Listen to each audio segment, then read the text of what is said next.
உங்க எல்லாருக்கும் ஒரே இடத்துல பேங்க்ல இருந்து எங்களோட எக்ஸ்பெக்டேஷன்ஸ் என்ன, ஒரு கடன்னா நாங்க எப்படி கொடுப்போம். எல்லாருக்கும் வெளியில எல்லாம் போய் சொல்லுவாங்க, ஒரு கடன் வாங்க போனா இன்னைக்கு வா நாளைக்கு வா அப்படி சொல்றாங்க, ஒரு மாசம் ஆகுது அப்படின்னு எல்லாம்.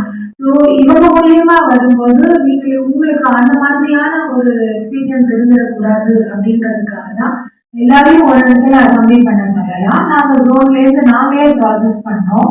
உங்களுக்கு எந்தெந்த பிரான்ச் வந்து பக்கமோ, சில பேருக்கு நாச்சிக்குறிச்சி பக்கமா இருக்கலாம், சில பேருக்கு